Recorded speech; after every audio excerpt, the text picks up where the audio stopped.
여러분 반갑습니다. 두 번째 시간을 맞이했습니다. 우리가 시작한 이 로마서가 지니고 있는 특성에 대해서 좀 생각해 보려고 합니다.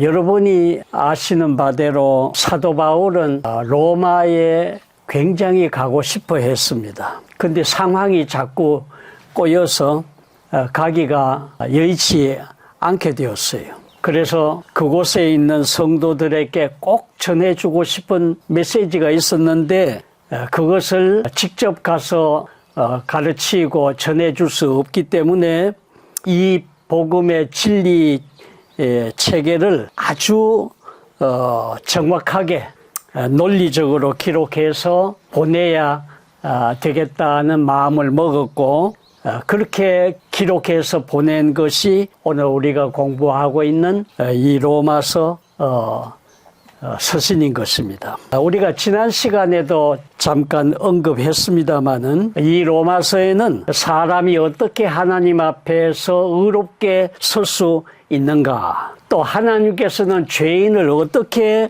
의로운 자리에 서도록 인도하시는가, 여기에 대해서 아주 논리적으로 해설해 주고 있습니다. 그래서 이 영광스러운 진리가 체계적으로 정리되어서 논증되는 이 서신을 우리가 같이 연구해 본다는 것은 너무도 귀한 시간임을 다시 한번 확신합니다. 바라기는 여러분의 생애 가운데서도 이 로마서를 공부하는 가운데 이 시간들이 가장 가치 있고 의미 있는 시간으로 복된 시간이 되기를 주님의 이름으로 축복합니다. 이 로마서는 사도 바울이 3차 전도 여행 중에 고린도에서 석 달을 머물면서 기록했을 것으로 보고 있습니다. 그의 마음에는 1장 10절에서 이미 말씀한 것처럼 고린도에서 로마로 바로 직행하고 싶었지만은 성도들이 한 구제헌금을 예루살렘 교회에 전달해 주는 큰 사명이 있었기 때문에 부득이 이 편지로 로마에 있는 성도들에게 메시지를 대신할 수밖에 없었던 것입니다. 그것을 개인 비서 드디오에 구술했고, 그것을 여집사님 베베 지사님을 통해서 전달해 주었던 것이죠. 그것이 오늘 우리에게도 귀한 은혜를 끼치는 서신이 된 것입니다. 여러분, 모든 성경은 다 귀한 것입니다. 다 하나님의 말씀입니다. 하나님이 계시해서 우리에게 보여주신 귀한 메시지입니다. 그러나 그 중에서도 로마서는 더욱 그러하다고 믿습니다. 예를 들면 하나님의 교회가 교회 역사상 아주 위험한 상황에 처했을 때에 하나님께서는 이 로마서 말씀을 사용해서 하나님의 사람들을 일깨우고 일으켜 세워서 오늘 그들을 통해서 그 위기를 극복해 나갈 수 있도록 해 주셨던 것입니다. 몇 경우를 들어보겠습니다. 맨 먼저 어거스틴을 우리가 생각해 볼 수 있는데요. 이 어거스틴은 이단 펠라기우스라는 이단이 발생했을 때에 그것을 방어하는 데 가장 귀하게 쓰임받은 인물입니다. 그는 사실 하나님의 은혜의 사역으로 들어오기 전에는 굉장히 영적으로 방황했던 사람이에요. 근데 어느 날 정원에서 들고 일어나라, 들고 읽어라 그런 음성이 들렸다는 거예요. 그래서 들고 있던 그 성경을 펴서 본 데가 바로 로마서 13장 13절로 14절 말씀이었습니다. 거기 이렇게 기록되어 있어요. 낮에와 같이 단정히 행하고 방탕하거나 술 취하지 말며 음란하거나 호색하지 말며 다투거나 시기하지 말고 오직 주 예수 그리스도로 옷 입고 정욕을 위하여 육신의 일을 도모하지 말라, 그런 말씀이었습니다. 그는 사실 그 당시에 마니교라는 이단 사이비 종교에 빠져 있었어요. 그리고 그 생활도 굉장히 방탕한 생활을 하고 있었습니다. 근데 그날 그 말씀을 들고 읽은 후에 완전히 사람이 바뀌었어요. 180도로 바뀌어서 크게 회심을 했습니다. 크게 회심을 한 후에 우리 기독교 역사상에 가장 중요하고 위대한 인물 중에 한 분이 된 것입니다. 참 귀한 일이었습니다. 두 번째, 또 한 사람 생각할 수 있는데 우리는 마르틴 루터를 생각해 볼 수 있습니다. 마르틴 루터, 그는 로마 가톨릭 교회가 사람이 죽은 후에 연옥에서 고통을 덜 받게 하려면은 인위적인 인간 방법으로 여러 가지 조치를 해야 된다고 가르치고 있었을 때였어요. 근데 하나님께서 성령으로 그의 가슴 속에 로마서 1장 17절 말씀을 깨닫게 하셨습니다. 오직 의인은 믿음으로 말미암아 살리라. 그런 말씀이었습니다. 오직 의인은 다른 것이 아니고 믿음으로, 오직 믿음으로 말미암아 살리라. 그래서 그는 이 진리의 말씀을 깨달은 후에 무릎을 꿇고 올라가던 그 층계에서 뻘떡 일어나서 그 후로부터 종교개혁을 시작하게 된 것이었습니다. 그것이 오늘 우리에게 오직 성경, 오직 믿음, 오직 하나님의 은혜, 하나님의 영광이라는 귀한 메시지를 던져주었죠. 또 한 사람이 있습니다. 영국의 유명한 요한 웨슬리를 생각할 수 있어요. 웨슬리는 본래 머리가 총명한 분이었고 일찍부터 선교 사역에 헌신했던 분입니다. 근데 이상하게도 그의 마음에는 참된 평강이 없었다고 합니다.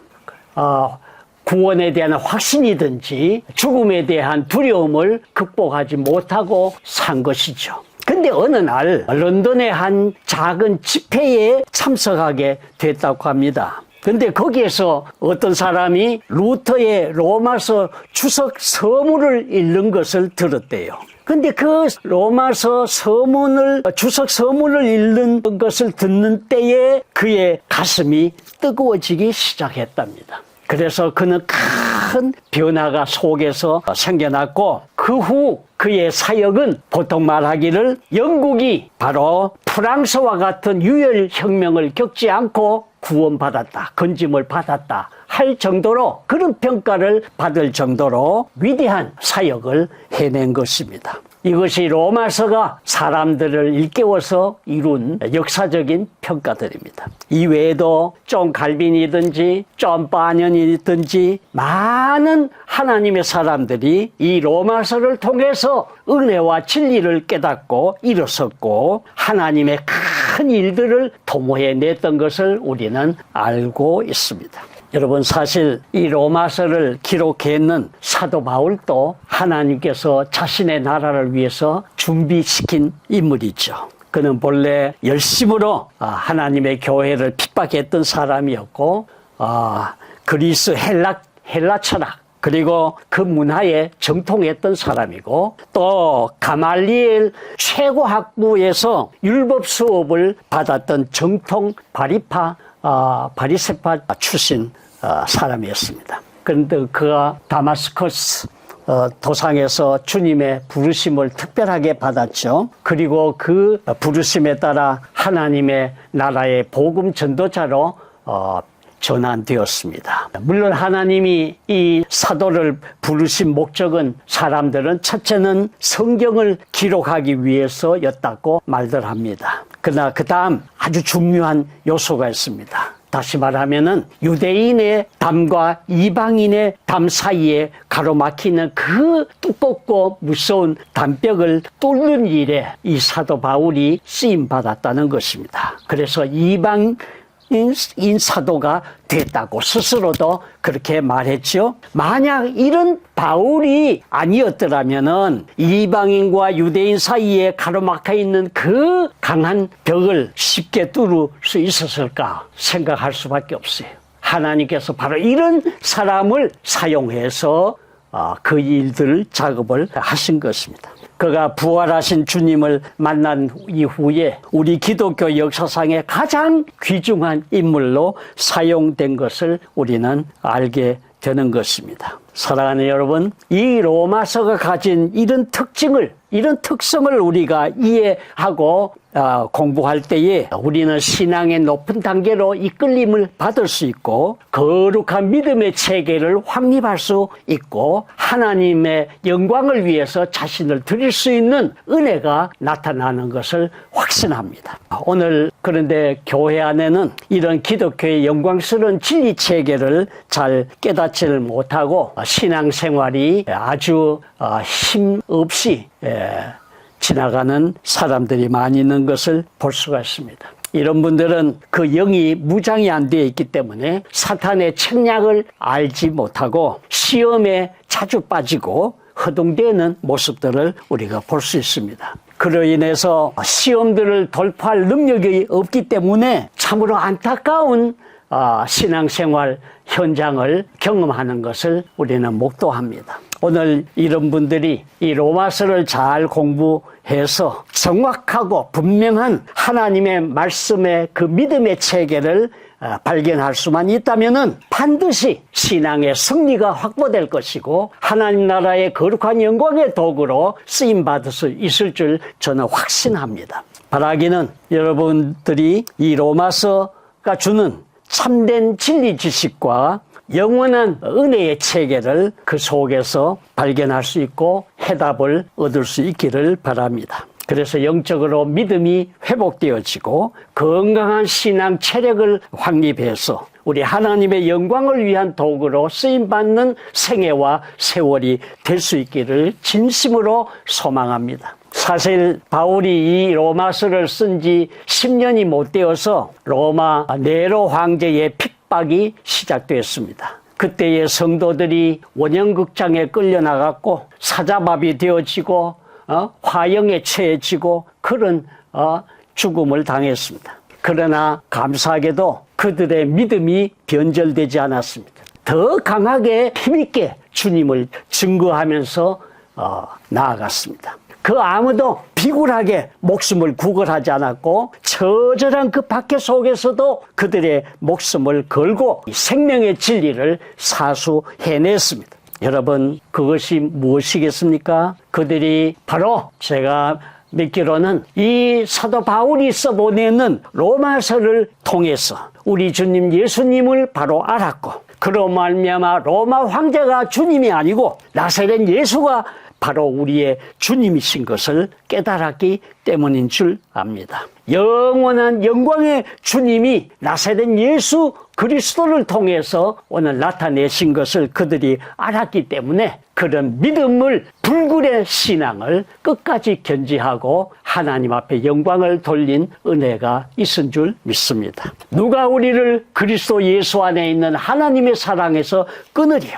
환난이나 공고나 박해나 기근이나 적신이나 위험이나 칼이랴 그랬습니다. 이 모든 일에 우리를 사랑하시는 이로 말미암아 우리가 넉넉히 이기느니라 성경은 말씀하고 있습니다. 사랑하는 여러분, 여러분과 저도 이 로마서를 통해서 이와 같은 거룩한 믿음의 체계를 소유하고 하나님의 나라 영광에 쓰임받는 거룩한 생애로 나아갈 수 있기를 주의 이름으로 축복합니다. 오늘 하루도 주 안에서 승리할 수 있기를 주의 이름으로 축복합니다. 감사합니다.